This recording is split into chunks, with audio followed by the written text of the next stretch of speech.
Muy buenos días a todos. Soy el doctor Artur Gómez Misniak, médico intensivista y ecografista crítico del complejo. Primero que todo, quiero agradecer al comité organizador de este congreso, en especial a la doctora Tatiana Garland, por invitarme para poder compartir uno de los temas que más me gusta, que es la ecografía crítica para el paciente neurológico crítico. Conceptos básicos. La ecografía en la evaluación neurológica del paciente crítico conlleva una serie de estudios que tocaremos en este taller, entre los cuales tenemos ultrasonido de la vaina de nervio óptico, generalidades del Doppler transcranial, el dúplex transcranial codificado por color, papel de la ecografía crítica en sus diferentes modalidades en el estudio de las posibles fuentes embolígenas en el aseo isquémico, evaluación del edema pulmonar de origen neurogénico, evaluación de la miocardiopatía de estrés de origen neurogénico. Esperemos que la cara de asombro que tiene mi colega en la foto de la derecha sea porque piense que es demasiado tema para desarrollar en este taller en tan poco tiempo y no porque haya encontrado algo en mis arterias cerebrales. Empezaremos por lo más sencillo, que es la evaluación por ultrasonido de la vaina del nervio óptico. ¿En qué nos basamos para utilizar la medición de la vaina del nervio óptico como parte del neuromonitoreo? La vaina del nervio óptico está en continuidad directa con la dura madre y con el espacio subaracnoideo que contiene el líquido cefalorraquídeo en el cerebro. Por lo tanto, la vaina del nervio óptico es distensible. Las variaciones de la presión del líquido cefalorraquídeo influencian en el volumen de la vaina del nervio óptico, principalmente en el compartimento retrovulvar anterior a unos 3 milímetros detrás del globo ocular. Cuando la presión intracraneal se eleva, se afecta también el espacio subaracnoideo del nervio óptico. Y así, la vaina del nervio óptico se distiende y se produce un aumento de su diámetro. ¿Cuál transductor utilizo para medir la vaina del nervio óptico y cómo lo realizo? Primero que todo, se coloca un apósito transparente estéril para proteger el globo ocular. Luego utilizo un transductor lineal de 7 a 10 MHz de alta frecuencia en posición transversal y allí vamos a obtener diferentes estructuras, como vemos a la derecha, que está el iris, la cámara posterior, la retina y por detrás, por debajo, está la vaina del nervio óptico. Una vez identificadas las diferentes estructuras mencionadas, procedemos a medir la vaina del nervio óptico a unos 3 milímetros desde la retina. Existen muchos artículos publicados que respaldan el uso de la medición de la vaina del nervio óptico como parte del neuromonitoreo de los pacientes críticos. He aquí algunos de estos artículos. A pesar de que la medición de la vaina del nervio óptico es una técnica relativamente sencilla de aprender y que con solo 25 estudios se puede llegar a dominar la técnica, existen algunos pitfalls. Entre ellos está en que no tenemos un punto de corte definido para todas las poblaciones para saber a partir de cuándo es que se considera aumento de presión intracraneal por arriba de 20 milímetros de mercurio. En varios estudios se nos dicen un rango, que por ejemplo en pacientes que tienen hallazgos radiográficos patológicos en la tomografía que sugieran edema cerebral, los valores normales pueden rondar entre 4.8 y 6.4 milímetros del diámetro de la vaina del nervio óptico. En cambio, en los pacientes sin hallazgos radiográficos de edema cerebral, el punto de corte está entre 3.49 y 4.94. Estos puntos de corte también varían en población pediátrica. Por ejemplo, en niños por arriba de 4.5 hablamos de presión intracraneal elevada y en niños menores de un año por arriba de 4.0. Por lo mencionado previamente, mi recomendación y la recomendación de la mayoría de los expertos es que no se utilice solamente la medición de la vaina del nervio óptico para tomar decisiones sobre un paciente. Esto debe ser un estudio complementado con otros estudios como el Doppler transcranial o el dúplex transcranial codificado por color que mencionaré más adelante. Aquí vemos un ejemplo de un paciente con edema cerebral que tenía un diámetro de la vaina del nervio óptico de 6.5 milímetros. A pesar pues de lo que dije de los rangos, para llevarnos y facilitar las cosas, en varios estudios hablan de que a partir de una vaina del nervio óptico por arriba de 5.5 milímetros se correlaciona con una presión intracraneal más de 20 milímetros de mercurio, con una sensibilidad del 90% y una especificidad del 85%. Ahora pasaremos a hablar un poco sobre las generalidades del Doppler transcraneal y del dúplex transcraneal codificado por color. Como mencioné previamente, existen dos tipos de técnicas. Está el Doppler transcraneal clásico o técnica a ciegas y el dúplex transcraneal codificado por color. Para ambas técnicas se utilizan equipos diferentes. Como vemos a la izquierda, por dar un ejemplo, el Doppler transcraneal multidop de WL es el que se utiliza para realizar el Doppler transcraneal clásico o ciego, y se acompaña también de una modalidad de M-color que ayuda a identificar las arterias cerebrales que vamos a ensonar. Esta técnica requiere una curva de aprendizaje mucho más larga, de hecho es más difícil para aprender que el dúplex transcraneal. El dúplex transcraneal utiliza los equipos que tenemos a disposición para hacer focus o ecocardiografía crítica avanzada, solamente que debe de disponer de un software adicional añadido para realizar dicha técnica. Bueno, ¿y cuáles son las principales diferencias entre estas dos modalidades? Primero, como ya mencioné, la máquina que se utiliza para realizar el dúplex transcraneal codificado por color es la misma máquina que se puede utilizar para el focus o ecocardiografía crítica avanzada, siempre y cuando cuente con el software para realizar dicha técnica. En cambio, para el Doppler transcraneal convencional se utilizan aparatos diferentes. El transductor utilizado en el dúplex transcraneal codificado por color es el mismo que utilizamos para realizar toda la exploración con focus, que es el Phase Array o el microconvex, a diferencia del Doppler transcraneal clásico que utiliza transductores de 1 o 2 MHz, o también cuenta con un casco para monitorización continua. Esa es una ventaja que tiene el Doppler transcraneal clásico con respecto al dúplex transcraneal codificado por color. Otra diferencia que tenemos es que con el dúplex transcraneal codificado por color, la corrección del ángulo de insonación es posible. En cambio, con la técnica clásica no es posible. En ambos se pueden evaluar la hemodinámica cerebral, que es estudiando el Doppler espectral. El dúplex transcraneal codificado por color cuenta además la modalidad 2D y el modo color para evaluar estructuralmente el cerebro. La detección de microembolias es similar, o sea, se puede hacer mediante las dos técnicas, y la curva de aprendizaje es mucho más corta con el dúplex transcraneal codificado por color. Vamos a empezar con algunas generalidades del Doppler transcraneal. ¿Cuáles son las ventanas sonográficas que utilizamos en el Doppler transcraneal, que también son las mismas para el dúplex transcraneal codificado por color? Bueno, estas son la transtemporal, la transforaminal, la transorbital y la transcervical. ¿Cómo identificamos las arterias cerebrales en el Doppler transcraneal?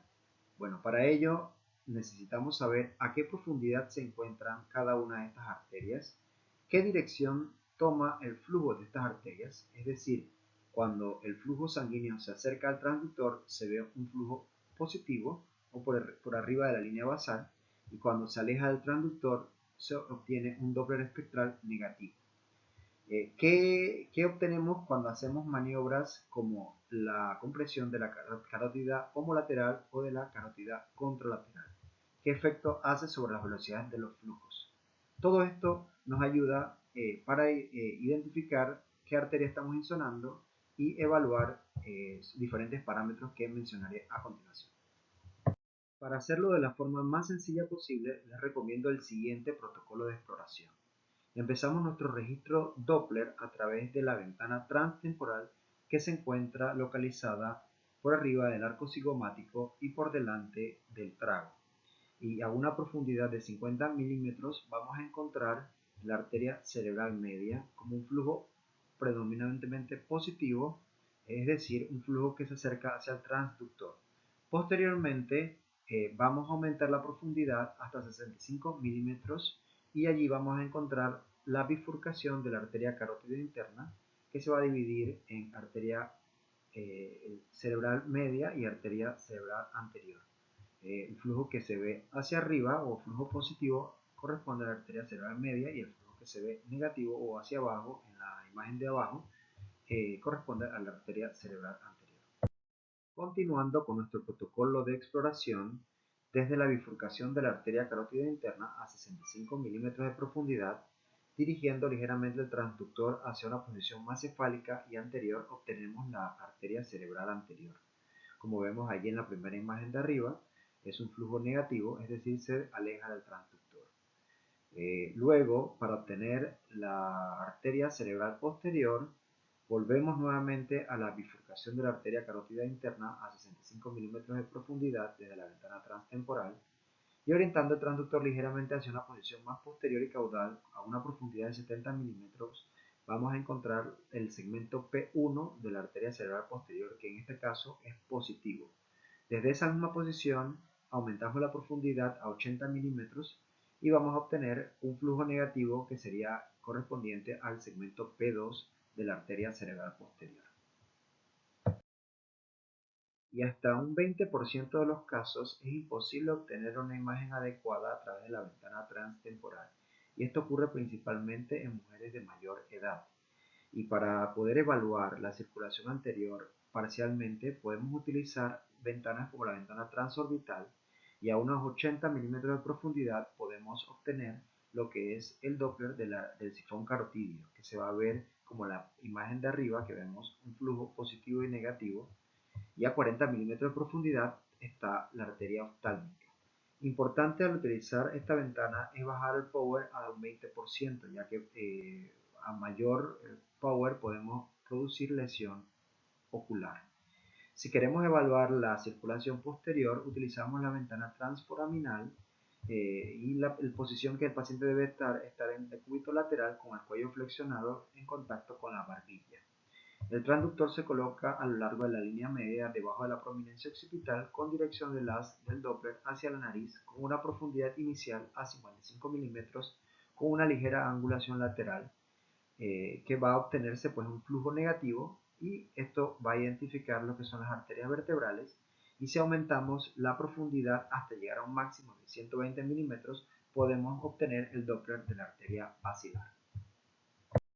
Y para terminar, tenemos la ventana transcervical que se encuentra a 40-50 milímetros de profundidad por debajo del ángulo de la mandíbula, medial al músculo esternocleidomastoideo con una angulación hacia arriba, que va a ser útil para identificar la arteria carótida interna de extracraneal, que es un flujo de baja resistencia y nos va a ayudar para calcular índices como el índice de Lindegaard, que se utiliza para diferenciar una hiperemia versus un vasoespasmo cerebral.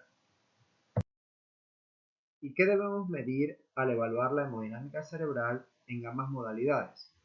Bueno, en la curva de Doppler espectral se van a registrar una velocidad pico sistólica, una velocidad telediastólica, una velocidad media y mediante unas fórmulas integradas en el software se van a calcular unos índices, entre ellos están el índice de pulsatilidad de Gosling y el índice de resistencia de Ocelot. A través de la morfología y la evaluación de estas velocidades podemos definir ciertos perfiles o ciertos patrones hemodinámicos cerebrales que definiré a continuación.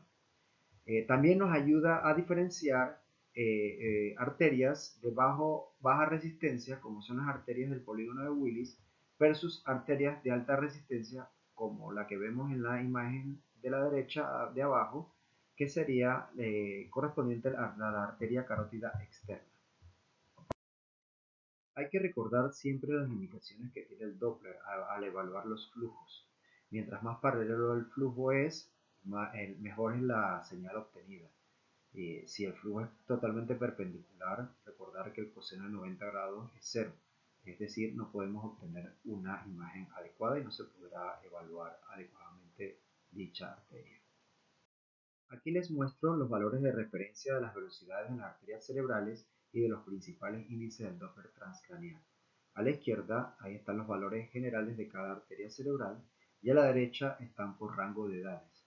Les recomiendo tener esto como una batería para siempre recordar pues, los valores normales y tenerlo a mano al momento de realizar ya sea Doppler transcranial o dúplex transcranial codificado por color. Ahora pasaremos a hablar sobre el dúplex transcranial codificado por color, que es el que realmente forma parte del focus. Las ventanas son exactamente las mismas, solo que el transductor que utilizamos es el transductor de ultrasonido que utilizamos para los protocolos focus, que es el phase array o el microconvex, el de ecocardio. Las ventanas, como vemos aquí, está la transtemporal, la transforaminal, la transcervical y la transorbitaria. Una de las ventanas más utilizadas en el dúplex transcranial codificado por color es la ventana transtemporal. Ya previamente mencioné cómo se obtenía, con la ligera particularidad que cuando utilizamos el transductor que utilizamos para focus, el phase array, la muesca debe estar dirigida hacia el canto externo del ojo, ipsilateral. Mediante esta ventana podemos ver diferentes planos. Está el plano mesencefálico, el plano diencefálico y el plano ventricular. Como vemos a la derecha, a qué nivel están cada uno de dichos planos. En el plano mesencefálico vamos a identificar lo que son los pedúnculos cerebrales y al ponerle Doppler color podemos identificar las diferentes arterias que conforman el polígono del iris. En el plano diencefálico lo que vamos a encontrar en el medio son dos líneas hiperecogénicas pequeñas que corresponden al tercer ventrículo. En la parte posterior vamos a encontrar la glándula pineal y a los lados los tálamos. En el plano ventricular lo que vamos a observar son los ventrículos laterales y también nos puede ayudar a evaluar pacientes, por ejemplo, con hidrocefalia. Esto es lo que podemos observar en la ventana transtemporal cuando utilizamos el dúplex transcranial codificado por color. En la parte de arriba lo que vemos es la modalidad bidimensional y en la parte de abajo vemos el análisis espectral por Doppler. Aquí podemos observar la ventana transforaminal por dúplex transcranial codificado por color. En la imagen que dice A podemos observar el agujero magno como una región circular hipoecogénica y en la imagen que dice B, al ponerle doble color, podemos observar las dos arterias vertebrales y la arteria central basilar. En la parte de abajo, también por dúplex transcranial codificado por color, así se observa la ventana transorbital y cómo se evalúa la arteria oftálmica.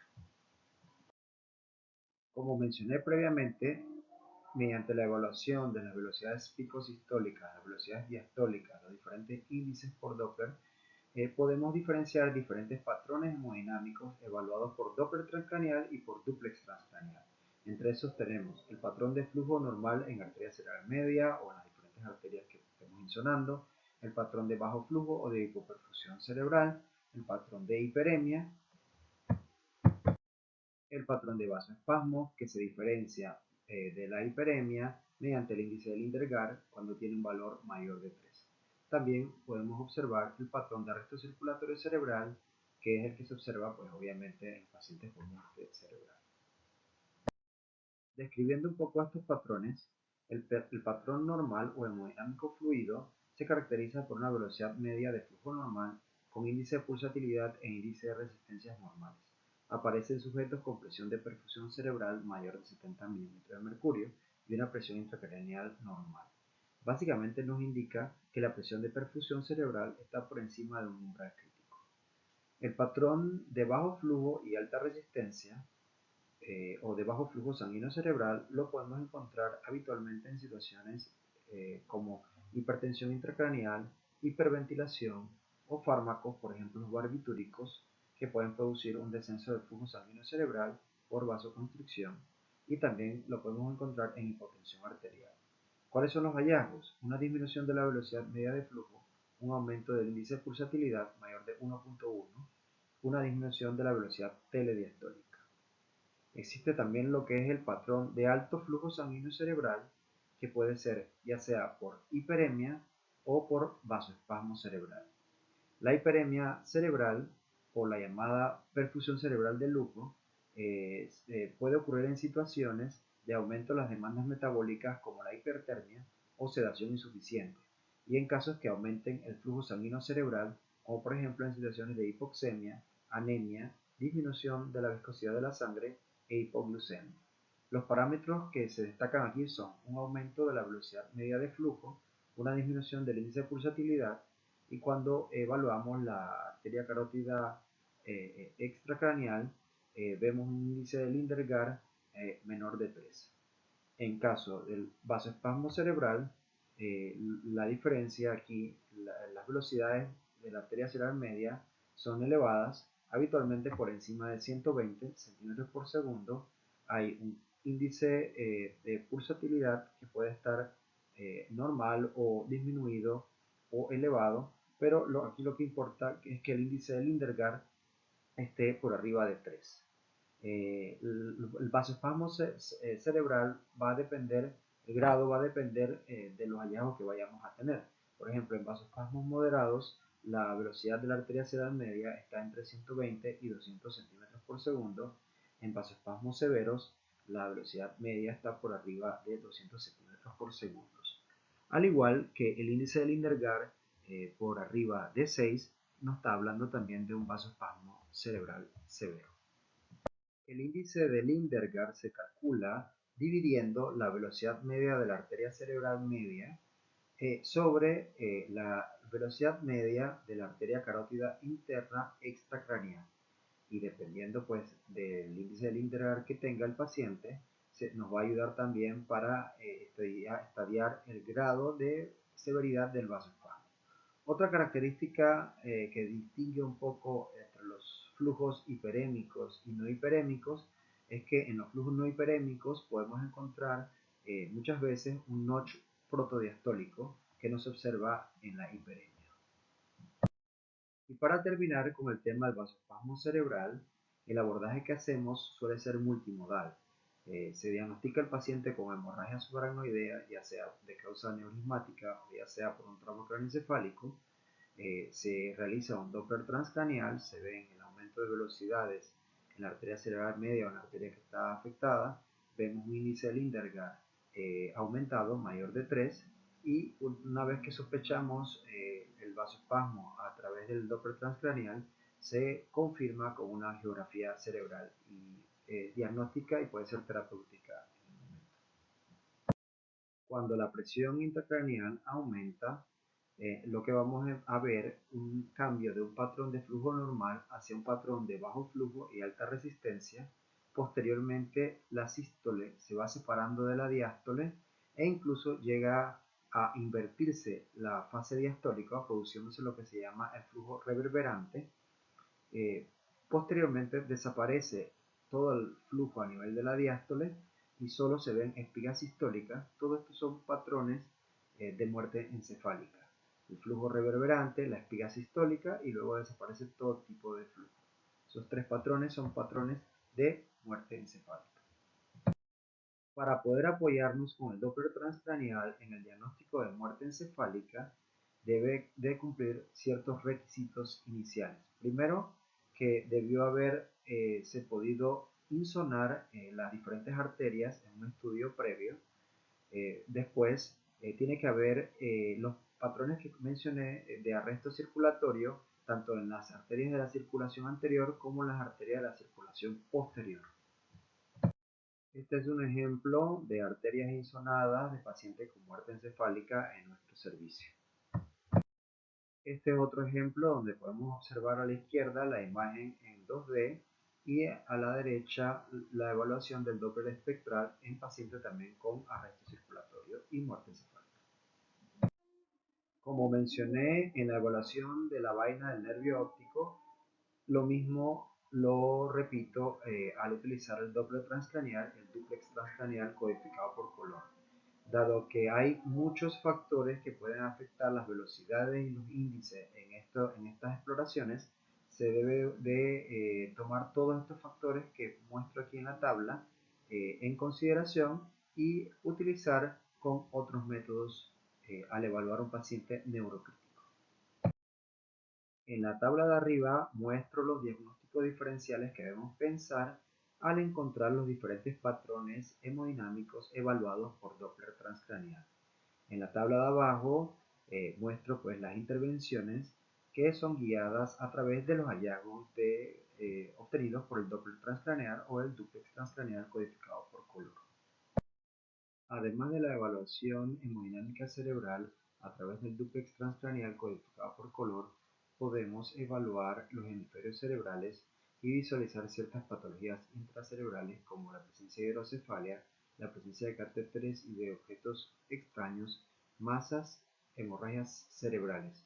También podemos estimar de forma no invasiva la presión de perfusión cerebral y la presión intracraneal, ayudándonos en combinación con la evaluación de la vaina del nervio óptico y la desviación de la línea media. También podemos, en estudios más avanzados, evaluar lo que es la reactividad vasocerebral y la detección pues, de arterias de oclusión arteriales en el ictus isquémico. He aquí algunos ejemplos de hematomas cerebrales detectados por dúplex transcraneal codificado por color. En el ejemplo A y en el ejemplo C podemos observar hematomas intraparenquimatosos. En el ejemplo B podemos observar un hematoma mesencefálico a nivel de los diferentes planos que ya había mencionado en diapositivas previas. Y en el ejemplo D podemos observar un hematoma extraaxial. También en el dúplex transcraneal codificado por color podemos calcular el volumen de dichos hematomas. Utilizando un plano axial podemos medir el diámetro anteroposterior y transverso, y utilizando un plano coronal podemos medir la altura. Entonces la fórmula es la misma que se utiliza en tomografía, en donde multiplicamos el diámetro anteroposterior por el diámetro transversal por la altura dividido entre 2. Otra evaluación que hacemos mediante el dúplex transcraneal codificado por color es el cálculo de la desviación de la línea media, que también nos ayuda para determinar el efecto de masa o el aumento de presión intracraneal por alguna lesión intracerebral. Eso se realiza midiendo la distancia que hay hasta el centro, donde está el tercer ventrículo de ambos hemisferios, y se resta esa diferencia de distancia y se divide entre 2. Si el resultado da mayor de 2.5, se habla de que la línea media está desviada. Mediante el Doppler transcraneal también hay diferentes fórmulas que se han utilizado durante su evolución para el cálculo de la presión intracraneal. Inicialmente se utilizaba el índice de pulsatilidad de Gosling para calcular la presión intracraneal, pero se veía pobre correlación con las mediciones invasivas con el gold estándar.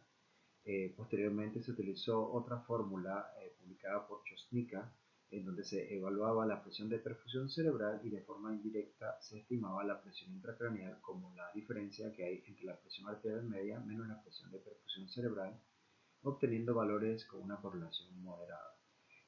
Vuelvo y repito, para cuando estamos evaluando un paciente con sospecha de aumento de presión intracraneal, se deben utilizar diferentes métodos, no solamente el Doppler transcraneal, sino también la evaluación de la desviación de la línea media y la evaluación del diámetro de la vaina del nervio óptico. Aquí vemos un ejemplo de un paciente pre y post cranectomía descompresiva por hipertensión intracraneal severa, en donde vemos en el lado A y en el lado C cómo se ve el Doppler espectral y la vaina del nervio óptico en un paciente con presión intracraneal elevada, y después en el lado B y en el lado D cómo disminuyó la vaina del nervio óptico y mejoró la morfología y los índices en el Doppler espectral. También mediante esta técnica podemos evaluar lo que es la autorregulación cerebral. No obstante, estas son técnicas mucho más avanzadas que sobrepasan el objetivo del POCUS. A la derecha podemos ver un ejemplo de cómo se utiliza una de estas técnicas, que es el test de respuesta hiperémica transitoria, que podemos ver si quieren durante el taller. Este es un ejemplo de hidrocefalia en una paciente con meningoencefalitis. Así se ve las imágenes en el dúplex transcraneal codificado por color. Esta es una paciente de nuestro hospital. Y ya para terminar, vamos a ver un poco sobre algunas evaluaciones que se hacen en los pacientes con ictus isquémicos y diferentes modalidades ecográficas que se utilizan para estudiar las diferentes causas de stroke. Mediante la ecocardiografía también descartamos que no hayan shunt de derecha a izquierda, ya sea un foramen lobar permeable o una comunicación interauricular, y también descartamos que haya trombos en la orejuela izquierda, no solamente en 2D, sino también evaluando los flujos con Doppler cruzado. Al estudiar pacientes con ictus y que se sospecha que sean embólicos, es importante también estudiar la aorta torácica. Descartar, pues como vemos aquí en el ejemplo del medio, trombo en orejuela izquierda y que ya había mencionado, y a la derecha donde vemos placas de ateroma con zonas móviles en la aorta torácica. A la izquierda podemos ver un ejemplo de trombosis de una prótesis mecánica mitral. A la derecha, en la parte de abajo, podemos ver cómo se puede evaluar a través del Doppler transcraneal el grado de obstrucción o el grado de recanalización del flujo cerebral en stroke cuando se administra fibrinolíticos. Otros de los estudios que se hacen cuando se están estudiando las causas de un stroke es evaluar si el paciente presenta estenosis carotidia, y también se cumplen ciertos criterios similares a los evaluados por Doppler transcraneal, pero con otros valores de corte a nivel de la arteria carótida. Es evaluando las velocidades picosistólicas, las velocidades diastólicas y algunos índices. En cuanto a los hallazgos de ecografía pulmonar, en el edema agudo de pulmón de origen neurogénico, encontramos los mismos hallazgos que utilizamos al evaluar el edema alveolo intersticial en el síndrome alveolo intersticial de otras patologías. Y ya para terminar, una de las complicaciones que podemos observar en los pacientes neurocríticos es que cursen durante su evolución con una miocardiopatía de estrés o un síndrome de Takotsubo, que no es más que una disfunción ventricular severa con afectación de diferentes segmentos no relacionados con irrigación coronaria, y que cuando pueden tener cambios eléctricos y cambios en elevación enzimática, pero la angiografía coronaria es normal y el mecanismo fisiopatológico es distinto. Así como ocurre en los pacientes críticos, en donde las ventanas ecocardiográficas muchas veces son malas, se necesitan en ocasiones equipos de alta resolución de imagen para poder tener una mejor definición. Este es un ejemplo de un mismo paciente realizado con dos equipos distintos y el mismo ecocardiografista. Lastimosamente, lo mismo ocurre al hacer dúplex transcraneal codificado por color, en donde no siempre tenemos las mejores ventanas en equipos de menor resolución de imagen. Con relación a la bibliografía, cada uno de estos artículos cuenta con un promedio mínimo de 30 referencias, que en total sumarían unas 150 artículos para complementar su estudio.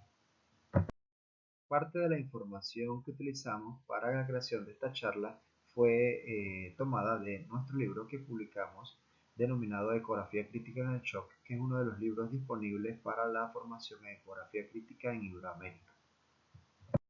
Muchas gracias a todos por su atención y recuerda, como decía Einstein, nunca consideres el estudio como una obligación, sino como una oportunidad para penetrar en el bello y maravilloso mundo del saber. Chao.